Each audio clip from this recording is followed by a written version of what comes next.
Sumambulat din mga kababayan ang isa pang balita na binitbit po, no, o was carried by Manila Times sa Pilipinas. At ito po ay ang balita tungkol sa pagkakaroon ni Defense Secretary Gibo Teodoro ng dual citizenship dahil mayroon pa pala siyang isang foreign passport sa isang bansa na tinatawag na Malta. O ito ay European country na malapit po sa Italy. This is, I think, mga kulang-kulang lang 50 or 60 miles off the mainland of Italy, sa Sicily. Malapit po ito. It's a European country, maliit lang. It's an archipelago na may tatlong islang malalaki na or main islands na bumubuo nitong tinatawag na Malta country. At ito po ay member ng European Union. So mahalaga pong pag-usapan ito sapagkat ang posisyon ni Gibo Teodoro is not just a cabinet secretary. He is the defense secretary ng Republika ng Pilipinas na pinagkakatiwalaan natin tungkol sa usaping pangseguridad, soberanya at iba pang mahahalagang usaping pagtatanggol ng ating bayan.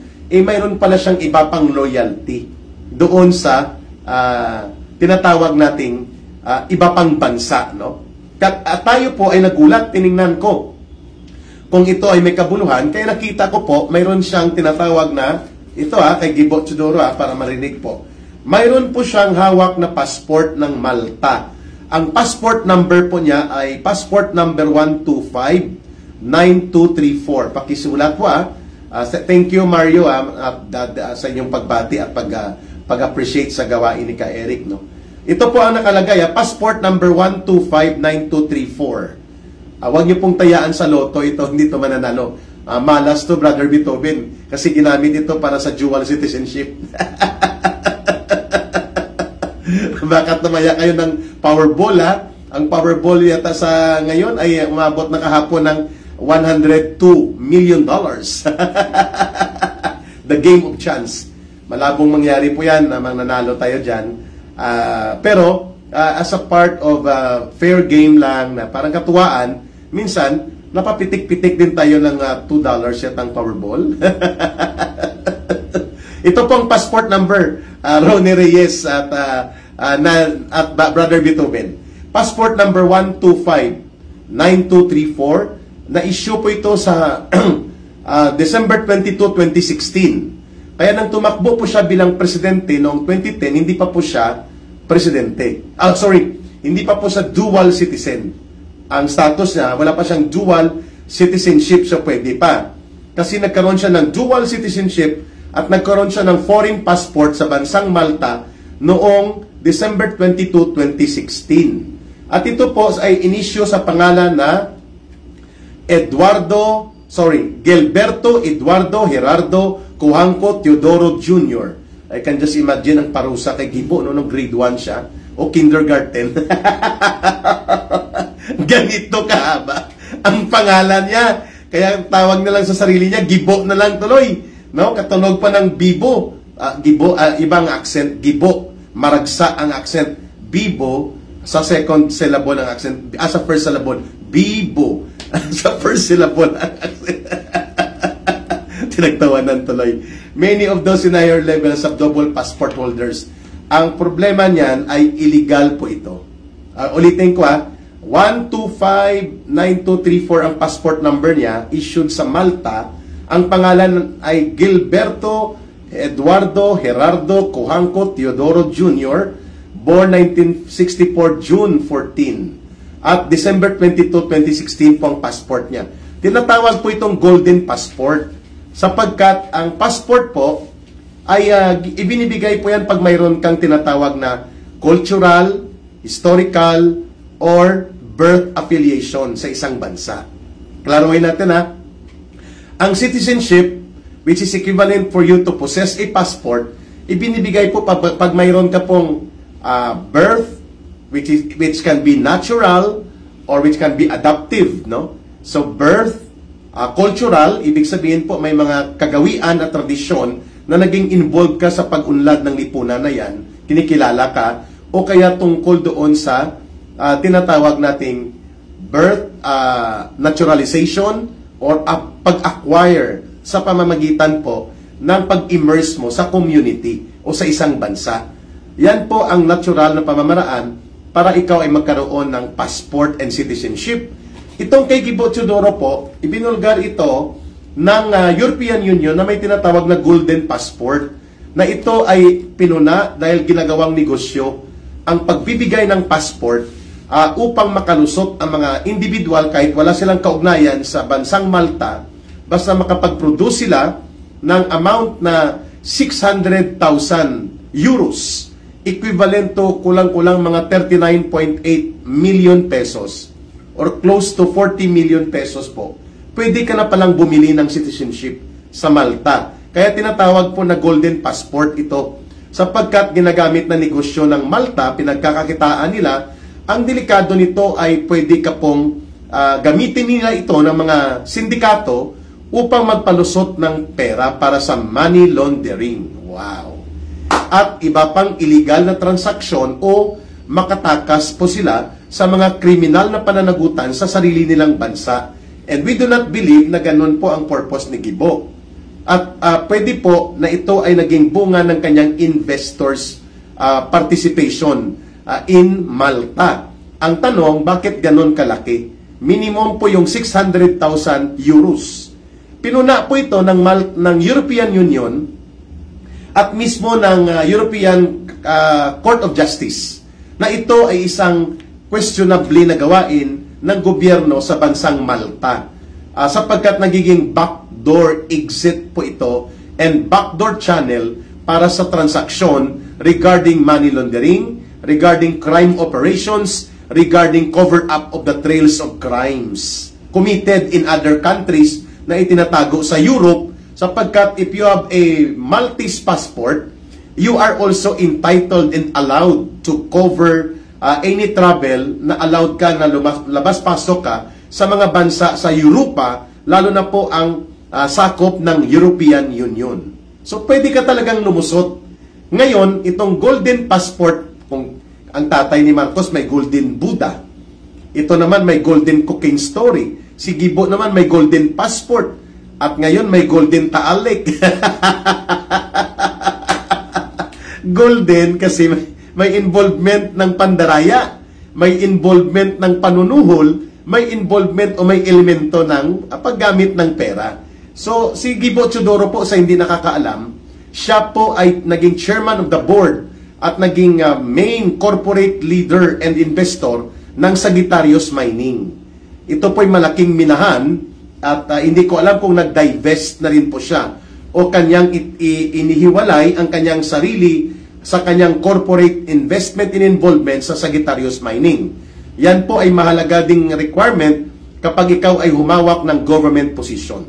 Walang problema po tayo kung Golden Passport man ang hawak ni Gibo dito sa pagiging Maltese citizen niya noong December 22, 2016 nagsimula, kung siya po ay hindi nakaupo ngayon at humahawak ng sensitibo na posisyon sa gobyerno, which is being the Defense Secretary. May control po si Gibo Teodoro over the armed forces of the Philippines. Bagamat hindi po yan command line, pero alam natin po na ang mga defense transaction, ang mga pagposisyon ng mga general, ng mga iba't ibang opisyal sa sangay, sa loob ng armed forces like Philippine Navy, Philippine Air Force, Philippine Marines, Philippine Army, at pati po sa buong operations ng Armed Forces of the Philippines, the Department of National Defense is the supervisory agency. And being the Defense Secretary, siya po ay may direktang partisipasyon kung paano po lumalarga ang organisasyon ng Armed Forces of the Philippines bilang pangunahing security sector agency sa pagtatanggol ng ating bansa. Uulitin ko po, kung si Gibo Teodoro ay nananatili po na pribadong individual, hindi ganito kabigat ang magiging komentary natin sa pagkakaroon po niya ng Golden Passport. May quotation yan, hindi naman talaga gold ang passport, papel pa rin po ito. Golden Passport kasi babayad ka ng halos minimum of 40 million pesos, mantakin mo, 40 million pesos ang ipapaluwal mo, minimum yun. At dapat may property ka na mini-maintain o nire-rent out mo sa lugar na ito. At sino pa kaya maliban kay Gibo Teodoro ang nakalusot upang makakuha ng Maltese passport and citizenship dahil napakababa po ang 40 million pesos sa mga kurakot at buaya na mga sindikatong politiko, lalo na po sa kasama nila Martin Romualdez. They can buy their own residency and their own citizenship and their own hell of a line passport dito po sa Malta. And even the European Union and the European Council of Justice, pinupuna na ito'y masamang praktis at hindi po nakakatugma ito sa patakaran ng European Community na dapat po ay maging malinaw at transparent ang mga patakaran ng mga gobyerno upang maiwasan po na sila ay maging transnational transit and conduit of crime operations or cover up of the trails of crimes. Hindi ko sinasabi na gumagawa si Gibo Teodoro ng ganon, but the way the European Union and the European Council of Justice nagkaroon ng pagpupuna sa Golden Passport na ito, ay mag-iisip ka talaga bakit kailangan ni Gibo Teodoro ng Maltese passport at ng Maltese citizenship. Sapagkat hindi ka mabibigyan ng passport at ng citizenship mo sa isang bansa kung hindi ka manunumpa na ikaw ay nagkakaroon ng utmost and absolute loyalty to the country. Anong nangyari sa kanyang Philippine passport? Did he renounce? So siguro nang magkaroon siya ng pagkakataon na makabili, quote and unquote, ano pang tawag mo nito? Pagbili talaga, hindi naman siya nakatira sa Malta eh. Gibo was never a resident or hindi naman talaga siya pinanganak sa Malta. So palusot talaga ito. At nang manumpa siya bilang citizen ng Malta, obligado siyang i-renounce at i-give up ang kanyang Filipino citizenship. At siguro in-acquire niya ulit ito dahil nga ang kanya talagang pakay ay makalusot lang na magkaroon ng second citizenship. At nagkaroon na siya ng dalawang citizenship. At sa pamamagitan po ng Republic Act 9225, ito yung Citizenship Retention and Reacquisition, ay tinitingnan po ito dapat na hindi ka basta-basta makaka-acquire muli ng citizenship mo kung ang pinanggalingan ng iyong pag-renounce ng Filipino citizenship mo ay ginamit mo para makakuha ka ng secondary citizenship upang maipalusot ka ng mga gawain. Questionable ito.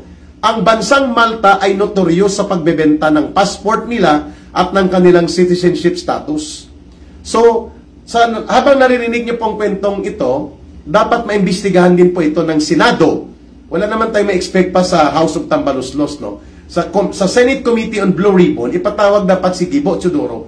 At kung pwede dapat, ay ipatawag kung mayroong embassy or foreign mission or consular office ang Malta sa Pilipinas, ipatawag sila. Ilang mga Pilipino citizens namin ang naka-acquire ng inyong golden passport opportunity na ito. At upang makita natin sino-sinong politiko, sinong kawatan at mga buaya ng mga negosyante at politiko ang mayroon mga passport at citizenship sa bansang Malta na nagbebenta notoriously ng kanilang citizenship at ng kanilang mga pasaporte para makapasok ka sa Europe. Backdoor ito. This is a backdoor entrance for you to be able to get into Europe. Kasi pag ikaw ay member, ang bansang nagbigay sa iyo ng citizenship at passport ay member ng European Union, like Malta, pwede ka na pong umikot at magkaroon ng access sa iba pang mga bansa sa Europa. Wow! Ang galing! Kaya nga, questionable ito, bakit kailangan ni Gibo Teodoro kumuha, mag-acquire, mag-avail at magkaroon ng second citizenship and passport for that matter, samantalang wala naman siya sa Malta. Anong negosyo ito? Did Defense Secretary Gibo Teodoro divulge this in the committee or in the committee on or in the commission on appointment? Ito ba ay inilahad sa kanyang confirmatory session bago po siya italaga bilang permanent secretary for Defense Department? At ito pa po ang iskandaloso. Under the rules, mga kababayan, sa saligang batas and even mismo sa jurisprudence ng Korte Suprema, ang sino mang may dual citizenship At kapag hindi mo ni-renounce po ang isa pang citizenship mo sa isang bansa, ay hindi ka pwedeng maging bahagi ng government office, either elected or appointed. Yan ang nangyari din po kay Sylvester Stallone, Erwin Tulfo. Hindi. Sylvester lang. Eric Sylvester Tulfo, na nagkaroon siya ng fraudulent application and acquisition of a U.S. passport and a U.S. citizenship status by way of fictitious name. Kaya napilitan po siya na i-renounce yan dahil mabubuking siya nang siya po ay mag-undergo na ng confirmatory proceedings sa Commission on Appointment. Doon na niya inamin in an executive session na may possession pala siya ng pagiging US citizen at hindi pa niya nag-give up, hindi pa niya na-renounce ito, at dahil nga wala na siyang pamamaraan, sinurrender niya ito sa US Embassy at nag-resign na din siya bilang DSWD Secretary sapagkat siya po ay mayroong fraudulent transaction at involving US citizenship and US passport. Clear? So ngayon, nakaupo pa siya sa itong tambaluslos talaga. Pinaupo pa ni tambaluslos. Dahil tapos naman daw yun. The act of fraud and the act of deception was already consummated. So wala na pong moral ascendancy dapat ito si Tulfo. Si Erwin Tulfo, na nasa gobyerno pa siya. Pero nagpa-elect man, at ang malala pa, may 2 counts of conviction with finality sa Supreme Court ito si Erwin Tulfo tungkol sa libel case niya. At yan po ay crime of moral turpitude. Bawal din po yan na ikaw ay ma-appoint o magkaroon ng public position sa isang government office or government position. Hindi rin yung po pinansin yan ng COMELEC. Bagamat yan ay public record, public knowledge po yan. Iwanan muna natin si Sylvester Stallone, Erwin Tulfo. Pero senador na siya, ha?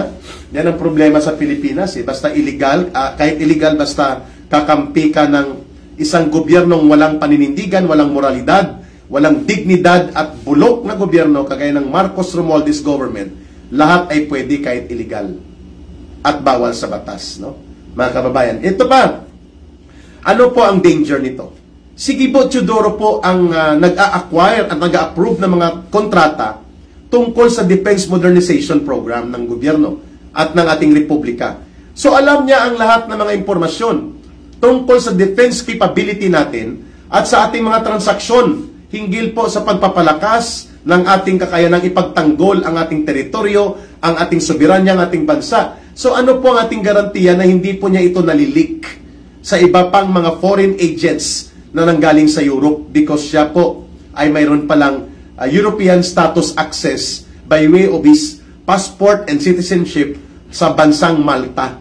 So ano pong ating garantiya na hindi ito naglilik sa NATO, sa North Atlantic Treaty Organization, sa European Union, na hindi po nila dapat alam at pinapakialaman ang ating pangloob na usapin ng soberanya. Ito po ay napaka-maselan, very sensitive. And this is equivalent and tantamount po sa pandaraya at panluloko that attempts to undermine our Philippine sovereignty and our national security. Kung sa bansang Japan po ito si Gibo Teodoro, nagharakiri na po ito kung ganito kabalasubas at kabastos ang balita na nabubulgar. At ito po, tinatawagan siya 3 times or 2 times ng Manila Times, hindi siya sumasagot. Yan, malinaw ha, Brother Beethoven ha, watching from Toronto, Canada. Wala ka sa Barrie ngayon ha, nasa Toronto ka ha.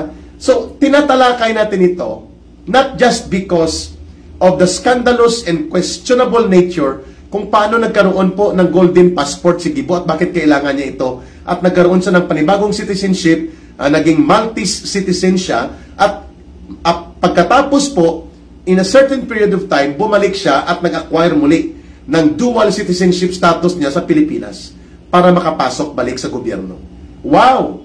So kung na-denounce man ito or na-renounce niya man ang kanyang citizenship sa Maltese, bakit itinago ito? This is now more of a moral question and then also at the same time parallel legal question po ito.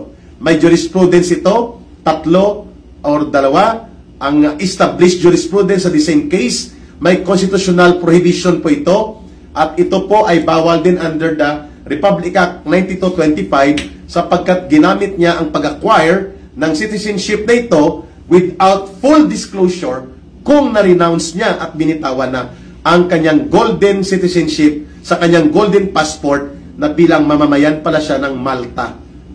Isang Maltese. Ang alam ko, Maltese ay breed ng aso, no? Sa bagay, maraming aso si Marcos. Siya mismo aso rin. So we have to call on either mag-resign kung may delikadesa at may natitira pa pong dangal o mga 2 inches lang ng konsensya itong si Gibo Teodoro upang wag na pong mapahiya, or we do not expect na siya ay patalsikin ni Marcos by way of a termination. Nireappoint pa nga ni Marcos pagkatapos po ng courtesy resignation na ang target lang naman pala nila ay tanggalin si Solicitor General Maynard Guevara na hindi po umaayon sa illegal na pagkakaaresto, pagpapadukot at pangingialam ng ICC na bogus na ay ginagamit pa ni Marcos para sa kanyang political demolition job at nila ginagamit laban sa mga Duterte. Ngayon, na mag-courtesy resignation po si Gibo Teodoro, hindi tinanggap ni Marcos. Kaya po nagpapatuloy siyang Defense Secretary. Ito pang ang masaklap dyan. Kung makapintas at makapropaganda po itong si Gibo Teodoro doon sa mga nagtatanggol ng kapayapaan, diplomasya, that we offer more of diplomacy rather than digmaan at tapang-tapangan na postura ni Marcos sa usapin po ng South China Sea, West Philippine Sea, ay tinatawag na mga makapiling bagong panahon ang mga naninindigan para sa kapayapaan, diplomasya at pagpapalakas ng dialogo dito sa banggaan ng Pilipinas at ng bansang China. Samantalang mayroon palang isang huwad na Pilipino sapagkat give up niya ng kanyang citizenship, nagpalit na siya kung for whatever reason, bakit nagkaroon siya ng golden passport at ng golden citizenship sa bansang Malta, at ngayon pagkatapos ng convenience, ginamit na naman niya at kinuha ulit ang pagka-Pilipino, ito ngayon ay nag-occupy ng defense position. At kung makapustura na parang kontra China ay parang wagas itong si Gibo Teodoro. This is a very serious matter that warrants immediate action. If there will be no action of resignation from the part of Gibo Teodoro, let the public, let the people clamor it that Gibo must resign now. At ito ay dapat gawin na sapagkat nakakahiya, nakakabahala at napakadelikado po sa antas at aspeto ng ating pambansang soberenya at ng ating pambansang seguridad. Kung walang pakialam si Marcos sa ating bansa, tayo ay mayroong pakialam. And we have to speak up and we have to point out na hindi dapat ito manatili. Armed Forces of the Philippines, you have to question why you have a DND secretary na ang kanyang citizenship ay pinaglaruan niya at ngayon ay nakaupo pa bilang Defense Secretary with violations of law and possible breach of national security and national sovereign interest of the country. Delikado po pag hindi kayo magsalita dyan sa ating taga-Armed Forces of the Philippines, mga kababayan. Okay.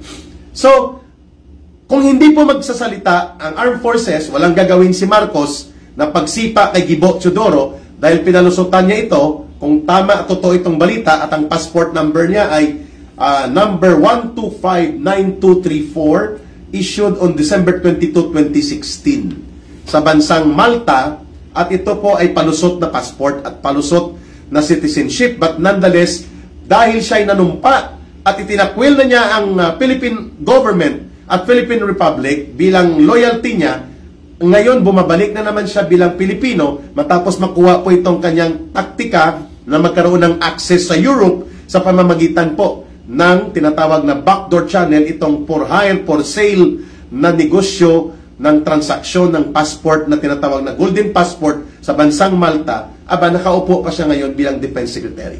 In the absence of possible categorical action that Marcos will undertake to defend and protect our national security, our national interest and sovereignty, let it be be exploded in a public discourse na ipatawag po si Secretary Gibo Teodoro sa Committee on Blue Ribbon.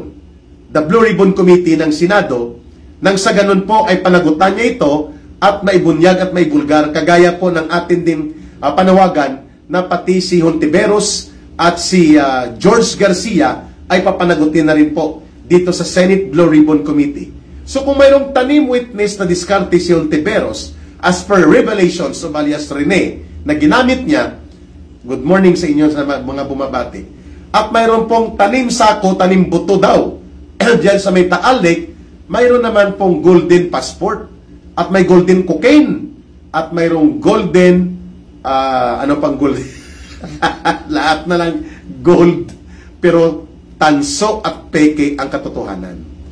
Tanso at peke po si Gibo Teodoro kung ganun. Kung ganito pong mga balitang ito. And therefore, the least that he can do for the country right now is to resign and face the legal consequences. Pwede po bang makulong si Gibo Teodoro? Of course, including po ang perpetual disqualification from holding public office. Makukulong po ito kasi ito'y paglabag sa Republic Act 9225 at paglabag po sa saligang batas mismo at iba pa pong mga kautusan na inilabas na po ng Korte Suprema as jurisprudence, mga kababayan.